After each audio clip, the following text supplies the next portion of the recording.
Hello everyone, welcome back to our channel learning hub. और आज हम स्टार्ट करने वाले हैं हमारा चैप्टर सेकंड, जो कि है बायोलॉजिकल क्लासिफिकेशन। ओके, और यहाँ से हमारे मोस्ट ऑफ द क्वेश्चंस जो हैं वो बनते हैं जब हम टीचिंग एग्जाम्स के लिए प्रिपेयर करते हैं। सो हम हर एक लाइन और हर एक पॉइंट जो है वो यहाँ बड़े अच्छे से अंडरस्टैंड करते हुए चलेंगे, ताकि हमारा कोई भी पॉइंट जो है वो रह ना जाए। सो लेट्स स्टार्ट कि बायोलॉजिकल क्लासिफिकेशन में होता क्या है और किस किस ने क्लासिफिकेशन दी है, कितने टाइप की क्लासिफिकेशन है, ये सारी चीज़ें हम अब स्टार्टिंग से इस चैप्टर के अंदर देखेंगे। सबसे पहले यहाँ पे अगर मैं इंट्रोडक्शन आपको बताती हूँ इस चैप्टर के अंदर, तो हमें बहुत जो है साइंटिस्ट आए हैं और उन्होंने अपनी अपनी अंडरस्टैंडिंग के बेस पे क्लासिफिकेशन जो है वो हमें यहाँ पे दी है। जैसे एरिस्टोटल सर हैं, इन्होंने हमें टू किंगडम क्लासिफिकेशन दिया। लिनियस ने भी हमें टू किंगडम क्लासिफिकेशन दिया। फिर कोई और साइंटिस्ट आता है, थ्री किंगडम क्लासिफिकेशन आती है, फिर फोर किंगडम क्लासिफिकेशन आती है।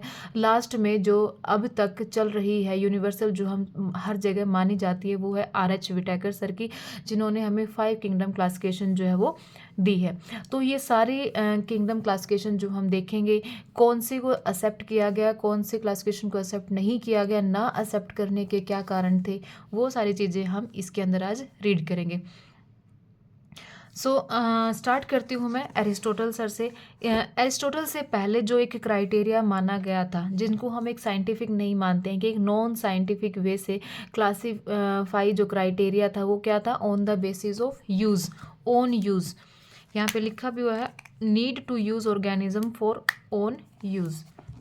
इस लाइन के अंदर it was done instinctively, not using criteria that were scientific but born out of a need to use organism for our own use, for food, shelter and clothing. Means organisms को इस तरीके से बांट दिया गया कि हाँ, इस ऑर्गेनिज्म का ये यूज़ होता है, इससे हमें ये फूड मिलता है, ये शेल्टर के लिए यूज़ होता है, ये क्लोथिंग के लिए यूज़ होता है।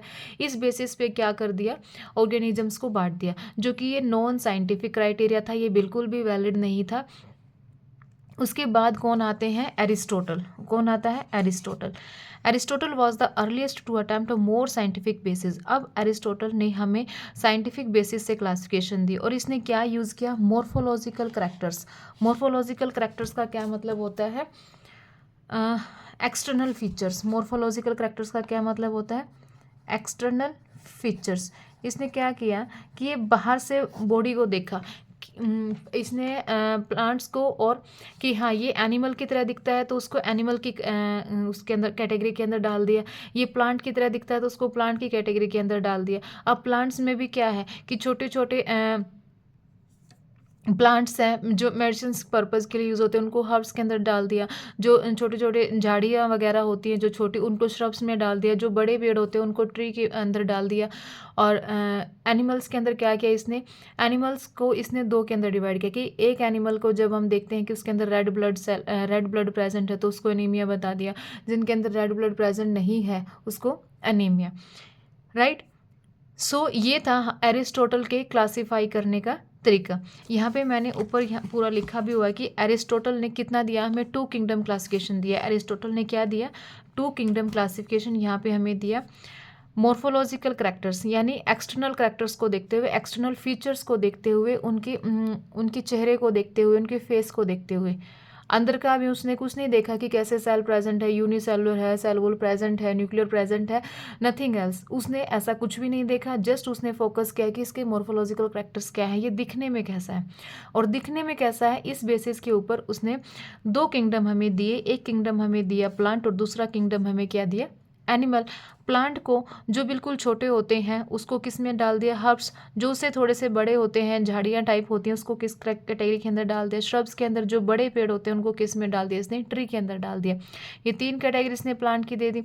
उसके बाद एनिमल्स के अंदर, जिनके अंदर रेड ब्लड सेल प्रेजेंट होता है, इनेमिया, और जिनके अंदर नहीं होता है, anaemia.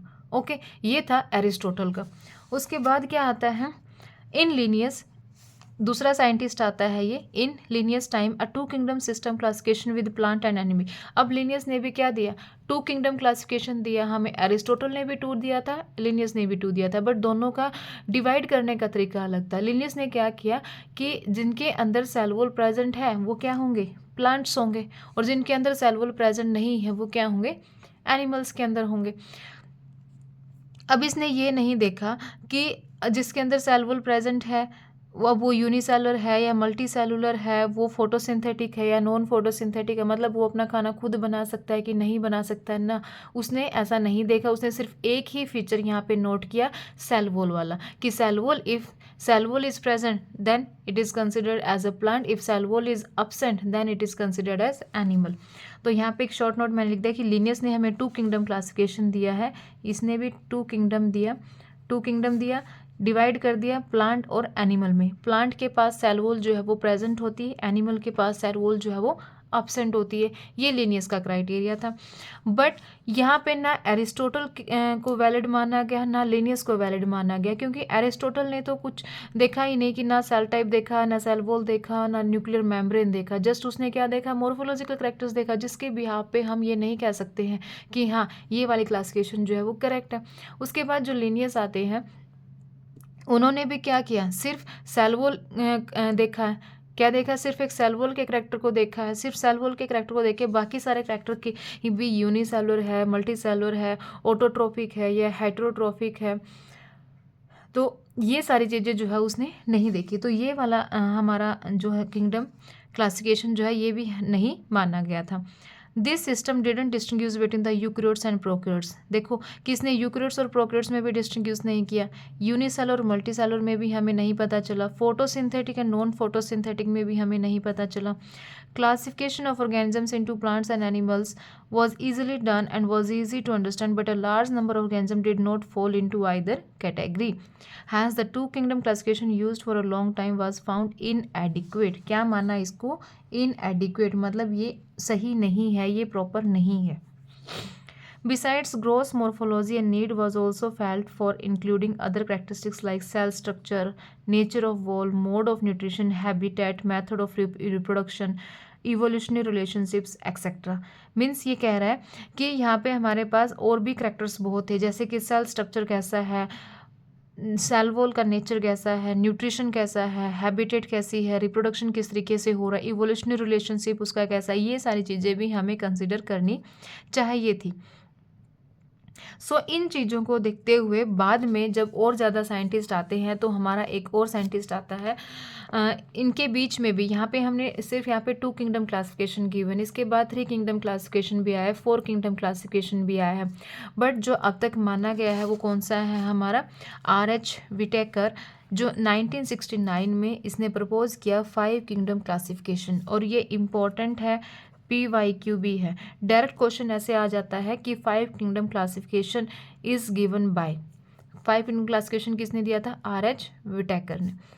The kingdom defined by him were named, अब इसने 5 किंगडम हमें दिए थे, Monera, protista, fungi, Plantae and animalia. Monera यानी बैक्टीरिया को अलग कर दिया, प्रोटिस्टा जो यूकैरियोटिक थे वो सब अलग हो गए, और जो प्रोकैरियोटिक थे वो सब अलग कर दिए। पहला पॉइंट ये हो गया। अब सेकंड यहाँ पे आता है, जो सेकंड क्वेश्चन बनता है कि मेन क्राइटेरिया क्या था क्लासिफिकेशन का, जो R.H. विटेकर ने यूज़ किया था। इसने यूज़ किया था सेल का स्ट्रक्चर, कि सेल का स्ट्रक्चर कैसा होगा, then body organization, mode of nutrition क्या होगा उसका, रिप्रोडक्शन किस तरीके से कर रहा है, और उसको फाइलोजेनेटिक रिलेशनशिप क्या होगा। यहाँ पे आपको टेबल दी गई है और ये टेबल इम्पॉर्टेंट है, यहाँ से बहुत ज़्यादा क्वेश्चंस जो है वो हमारे बन जाते हैं। सो ये टेबल हमें कंप्लीट लर्न होनी चाहिए। पहला क्वेश्चन यहाँ पे क्या बना हमारा कि 5 किंगडम क्लासिफिकेशन किसने दिया था, R.H. विटेकर ने दिया था। कौन से ईयर में दिया था, 1969 में। फर्स्ट क्वेश्चन ये हो गया। सेकंड क्वेश्चन क्या है कि मेन क्राइटेरिया क्या रखा था क्लासिफिकेशन का, उसने क्या क्या पॉइंट्स जो है वो कौन कौन से करेक्टर्स जो है वो इंक्लूड किए थे। पहला इंक्लूड किया था cell structure, second is the body organization, third is the mode of nutrition, fourth is the reproduction and the fifth is the phylogenetic relationship. Right, अब हम इस टेबल को देखते हैं कि इस टेबल के अंदर क्या क्या गिवन है। सबसे पहले इसमें क्या दिया कि सेल टाइप दिया। सेल टाइप के अंदर कि सेल अगर एब्सेंट है तो वो किस में होगा, मोनेरा के अंदर। किस के अंदर हम करेंगे कि ना तो इसके अंदर सेल टाइप प्रेजेंट है और ना ही इसके अंदर न्यूक्लियर मेम्ब्रेन प्रेजेंट है। दोनों ही इसके अंदर क्या है, सेल मेम्ब्रेन, न्यूक्लियर मेम्ब्रेन इसके अंदर क्या है, हमारी अपसेंट है। तो जिसमें अपसेंट है तो वो कौन सी क्लास के अंदर आ जाएगा, हमारा मोनिरा के अंदर। किसके अंदर आएगा, हमारा मोनिरा के अंदर, राइट। तो प्रोकैरियोटिक सब इसके अंदर आ जाता है। प्रोकैरियोटिक के अंदर सेल टाइप और न्यूक्लियर मेम्ब्रेन जो है वो हमारा अपसेंट होता है, ये हमें याद रखना। नेक्स्ट, जब सेल टाइप और न्यूक्लियर मेम्ब्रेन प्रेजेंट है, सिर्फ न्यूक्लियर मेम्ब्रेन मोनिरा के अंदर अपसेंट होती है, बाकी सब के अंदर क्या होती है, हमारी प्रेजेंट होती है। तो यहीं से ये वाला पॉइंट जो है वो हमें याद हो जाता है कि nuclear membrane is absent in Monera and present in all Protista, Fungi, Plantae and Animalia. इन सब के अंदर जो है ये प्रेजेंट होती है। और सेल टाइप भी ये प्रोकैरियोटिक होते हैं, बाकी सारे हमारे क्या होंगे, यूकैरियोटिक होंगे। क्या होंगे, यूकैरियोटिक होंगे, राइट। अब नेक्स्ट जो आता है वो आता है हमारा सेल वॉल। सेल टाइप हो गया, न्यूक्लियर मेम्ब्रेन हो गया, 2 पॉइंट हमें याद हो गए हैं। अब थर्ड पॉइंट जो हम देखेंगे वो होगा हमारा सेल वॉल, कि मोनिरा के अंदर कौन सी सेल वॉल बनी हुई होती है।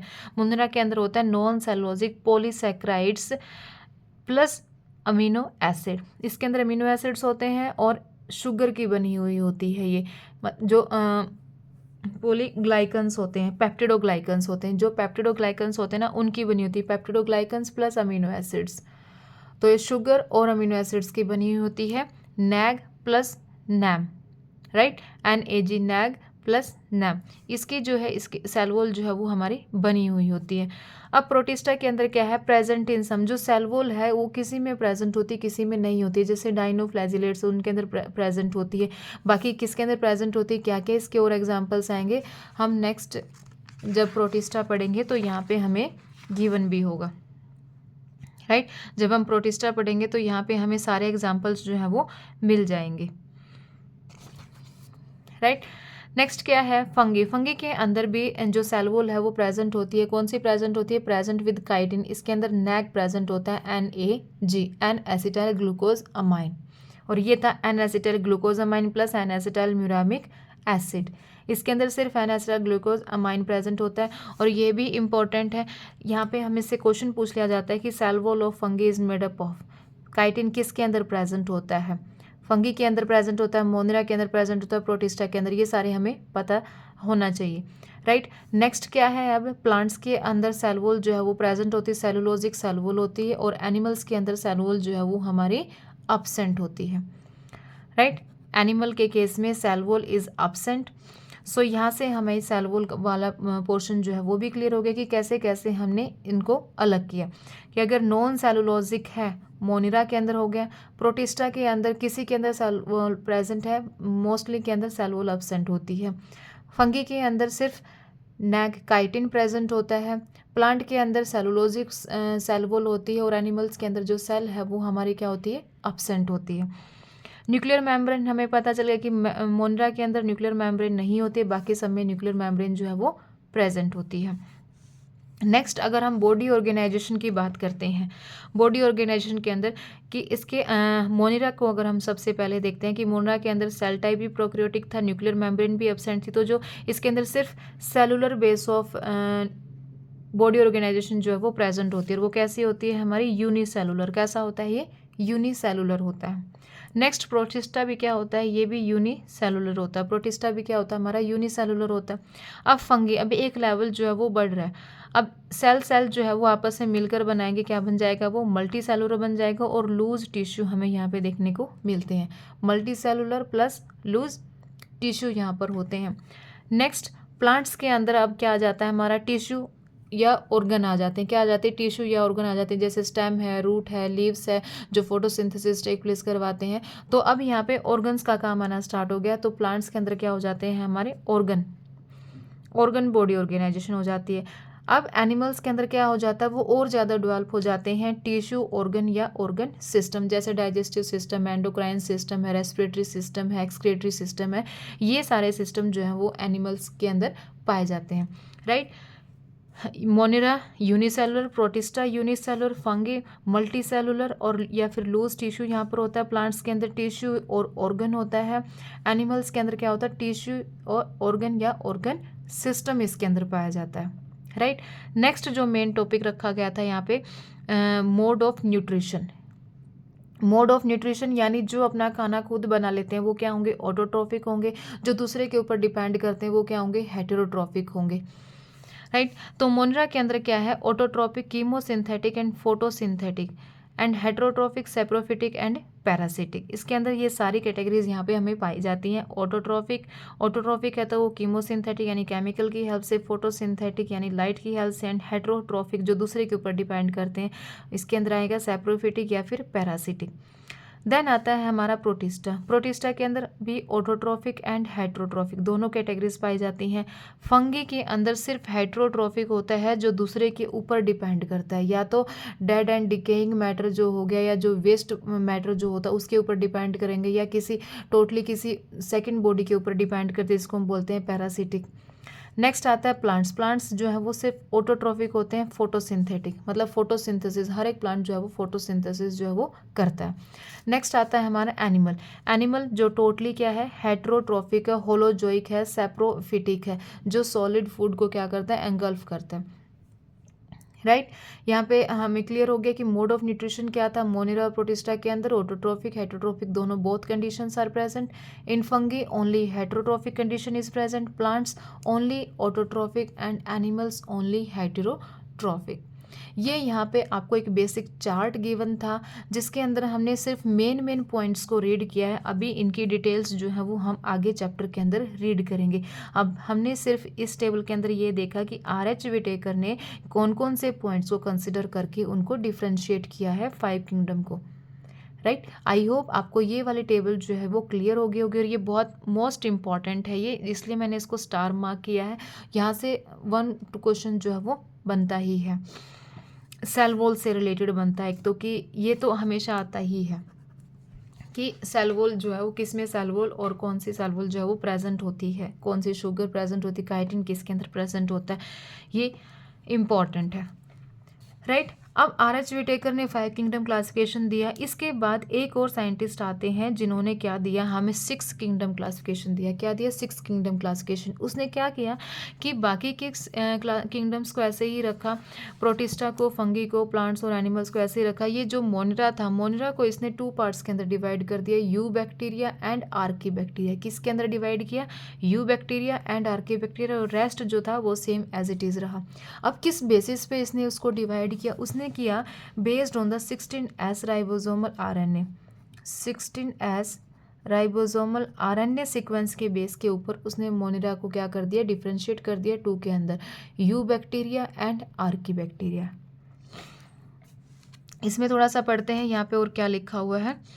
Let us look at this 5 kingdom classification to understand the issues and consideration that influence the classification system. Earlier classification system included bacteria. पहले जो क्लासिफिकेशन सिस्टम था वो इंक्लूड करता था bacteria, blue green algae, fungi, mosses, France, gymnosperms and angiosperms. Under plants किसके अंदर आते हैं, ये सारे प्लांट्स के अंदर आते हैं। The character that unified this whole kingdom was that all the organisms included had a cell wall in their cells. सबके अंदर क्या प्रेजेंट होती है, सेल वॉल प्रेजेंट होती है। This placed together groups which widely differed in other characteristics. It brought together the prokaryotic bacteria and the blue-green algae with other groups which were eukaryotic. It also grouped together the unicellular organisms and multicellular ones. For example, Chlamydomonas and Spirogyra were placed together under algae. The classification didn't differentiate between the heterotrophic group. मतलब ये जो classification हुई, इस classification में ये differentiate नहीं हुआ कि कौन सा ऑटोट्रोफिक है और कौन सा हेटेरोट्रोफिक है, कौन सा हमारा जो है वो यूनिसेलुलर है और कौन सा मल्टी सेलुलर है। अभी ये क्या कर रहे हैं, इनको ग्रुप टुगेदर कर रहे हैं, एक ही ग्रुप के अंदर इनको जो है वो लिख रहे हैं। The classification didn't differentiate. अब क्लासिफिकेशन ये भी डिफ्रेंशिएट नहीं कर पा रही है कि हेटेरोट्रोफिक ग्रुप है या ऑटोट्रोफिक ग्रीन प्लांट है। तो they also showed a characteristics difference in their wall composition. The fungi had chitin, fungi के अंदर काइटिन प्रेजेंट होता है, वाइल जो ग्रीन प्लांट्स हैं उनके पास सेलुलोजिक सेल वॉल होता है।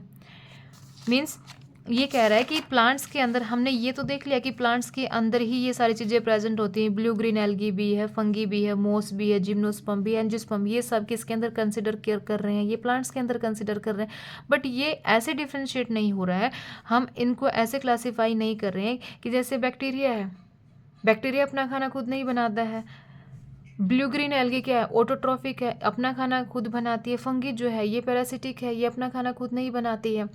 तो ना तो ये मोड ऑफ न्यूट्रिशन के बेसिस पर डिफ्रेंशिएट हुए, ना रिप्रोडक्शन के बेसिस पे डिफ्रेंशिएट हुए, ना इनके सेल के बेस पे डिफ्रेंशिएट हुए कि इनमें से यूनिसेलुलर कौन सा है, मल्टी सेलुलर कौन सा, अभी हमें ये भी जो है वो नहीं पता है।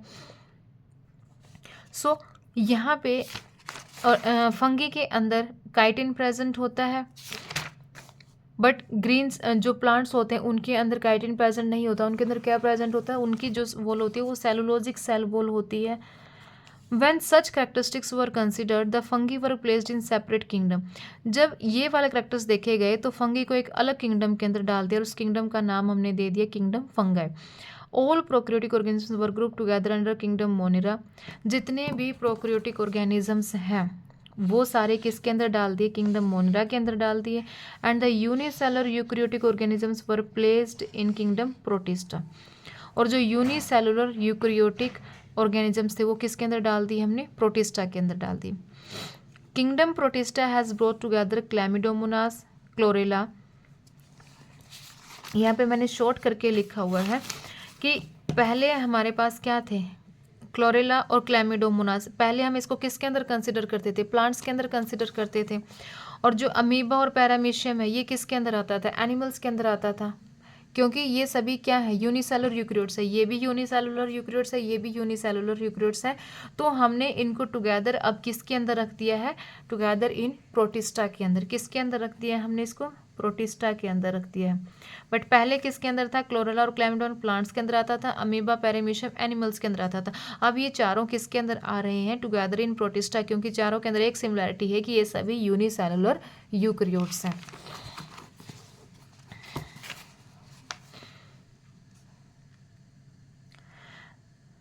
यहाँ पे ये चीज़ लिखे, it has put together organism which in earlier classification were placed in different kingdom. This happens because the criteria for classification changed. जब क्राइटेरिया चेंज हो गया क्लासिफिकेशन का, this kind of changes will take place in future too depending on the improvement in our understanding of characteristics and evolutionary relationships. Over time, an attempt has been made to evolve a classification system which reflects not only the morphological, physiological and reproductive similarities but is also phylogenetic, that is it is based on evolutionary relationship.